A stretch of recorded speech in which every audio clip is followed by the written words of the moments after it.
Good afternoon, everyone. My name is Vanessa Seeley-Fisher, and it's so wonderful to welcome you back to isifundi Training and our 2024 Bite-Sized Corrosion Summer School, where we're talking about cathodic protection in hazardous environments. Let's get started on the discussion at hand.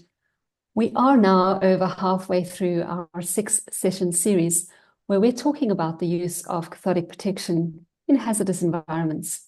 And we've spent the past few sessions describing what do we mean by hazardous environments and some of the challenges associated with the idea of using cathodic protection, say in a tank farm. And yesterday we started looking at some aspects we need to consider when we're actually developing the CP design. Now, we stopped halfway through our conversation yesterday, so a warm welcome back to our guest, Neil Webb. And Neil, I'd really like us to continue kind of where we left off.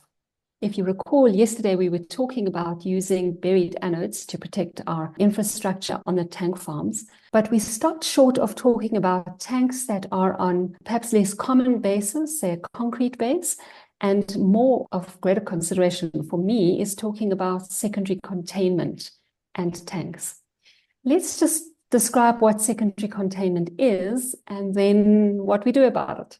Secondary containment means that underneath the tank you have some kind of a membrane which is installed to prevent any leaks from penetrating through into the environment. So corrosion is not the only cause of tank leaks. One of the most common causes could be internal corrosion. For example, if you've got a tank that contains a corrosive product, like diesel tanks tend to collect water, slop tanks may have water in the bottom, and this can be quite corrosive. And what we're talking about in terms of external cathodic protection is going to have no influence on the internal of the tank. That's a completely different subject altogether. And in fact, it is worth reinforcing that point, that principle, that due to the complete separation of electrolytes that occurs between internal and external of these tanks, that whatever you have on the inside doesn't affect the outside and vice versa. Sorry, Neil, if I can just stop you there. Yesterday you used that analogy of if you can't see the sun, you're in the shadows, and this is another example. If you can't see the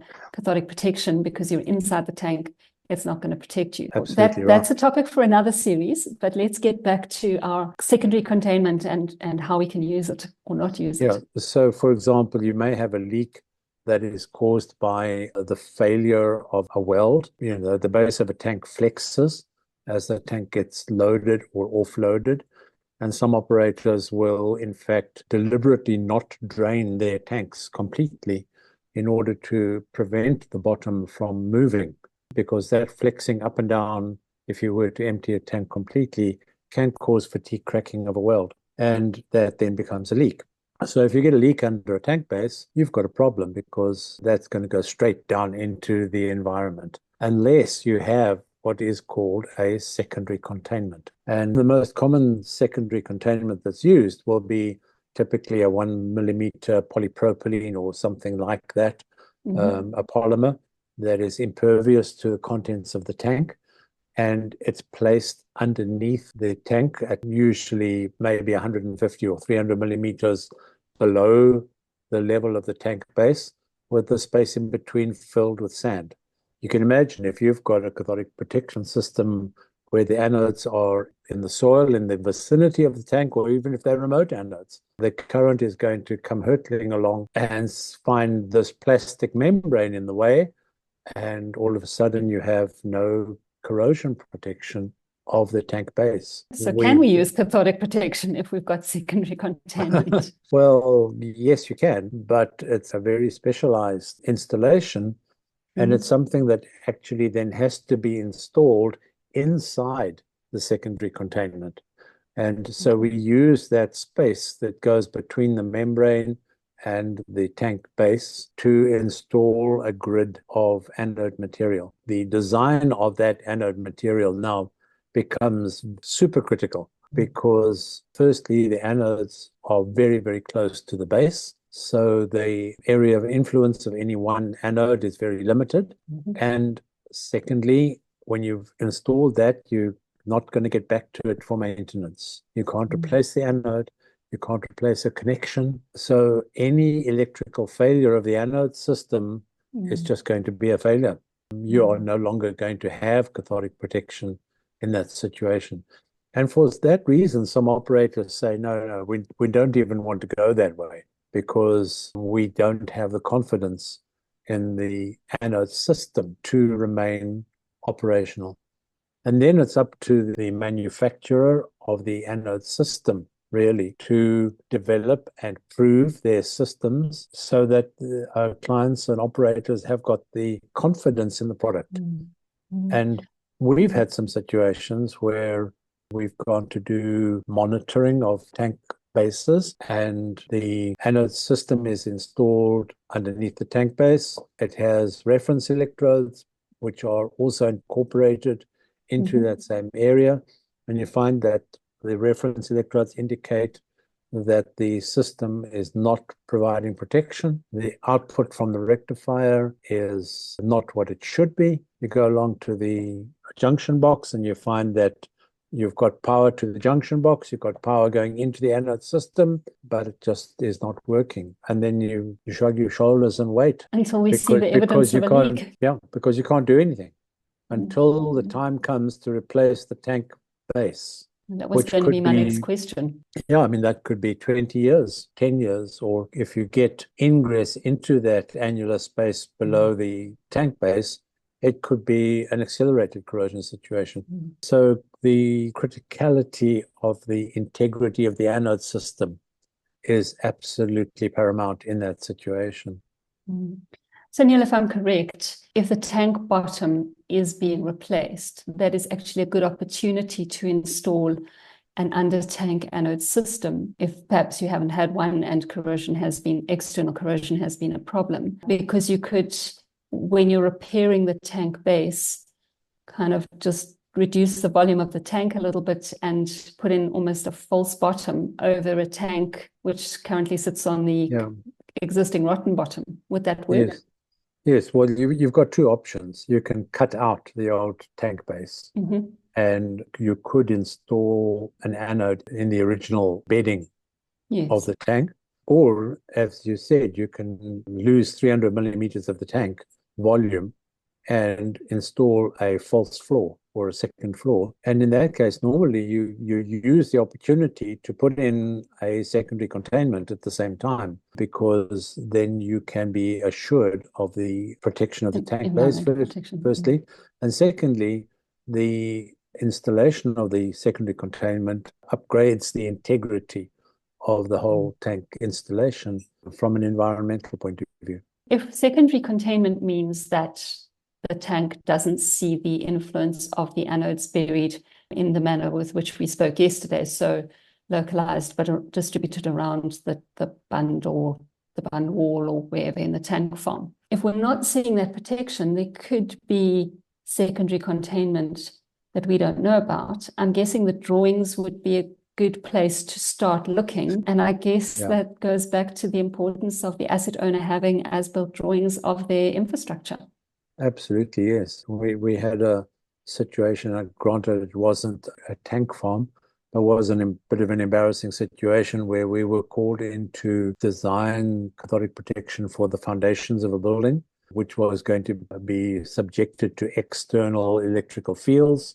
It was associated with an electrified rail system. And we went through the whole design exercise. And at some point, just before implementation got to a critical stage, the construction drawings were being reviewed in an interdisciplinary review process, which is critical in this situation. And I noticed a little note in the bottom corner of one drawing, with an arrow saying 1 millimeter membrane. So all the foundations were in fact refitted or installed with a 1 millimeter membrane between the ground and the foundations.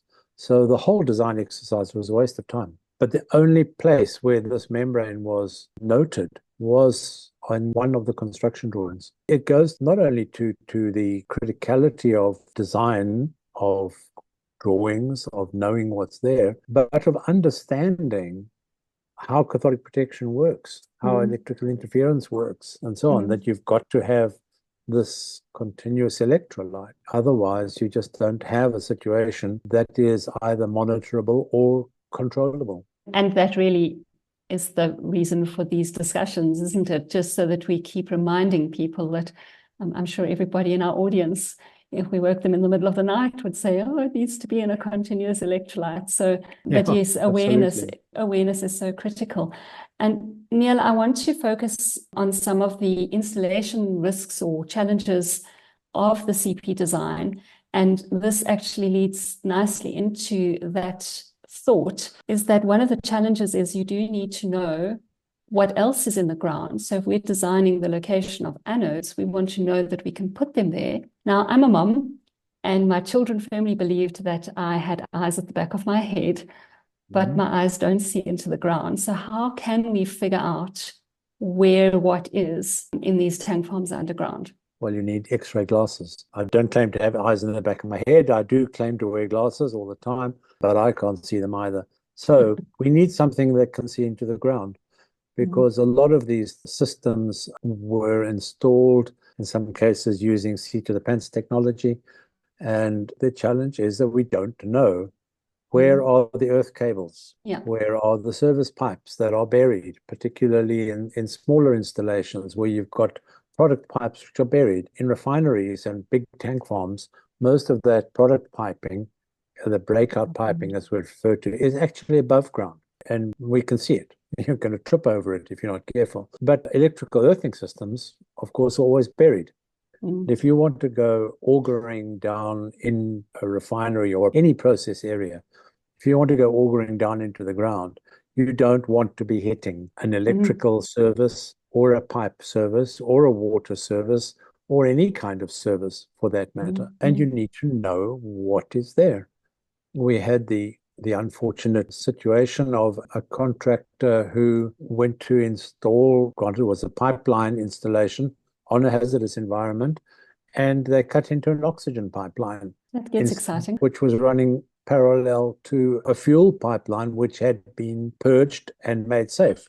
And they cut into a live oxygen line. Unfortunately, and for every wrong reason, nothing happened. But it could have. And Neil, the results of the GPR scanning, by rights, they should all be added to the as-built for the client so that the next person who's doing the digging has the benefit of that information. Correct. Yeah, you jumped the gun there, because what I was going to say is that the way you find these things, the X-ray that we use, is in fact GPR, or ground penetrating radar. And you scan the area of the system and you can find services. You can get an estimate of how deep they are, how big they are. And by tracing them on the top of the ground, you can figure out what they are, because at some point they will tie in with something that appears above the ground. But even then, sometimes we get these GPR scans with little notes saying unknown service. And then when you look at the requirements from the infrastructure owner, you'll often find that they will have the requirement, before you drill a hole, you have to dig a 1 meter cube by hand to make sure that there's nothing there. And then you can backfill that, and then you can drill. Yeah, no, that's very helpful. Now, one of the challenges that I've also observed in these tank farms is that you've done the design, you estimate the amount of current required, and you're not seeing that in the results. And the question is, where's this current hiding, and how do we find where it can go? What are your thoughts in that regard? Because that's another risk with, you do a design and it's not working because it's vanished somewhere. Well, we did an investigation like that on a small operating section of a much bigger tank farm on one occasion. And we found that it was a system that had been fitted with a cathodic protection system, and we were not getting full protection of the tanks. I can't remember exactly. I think there were 3 or 4 tanks in the area. The CP system had been installed with a centralized anode as opposed to a distributed anode, which was a problem on its own.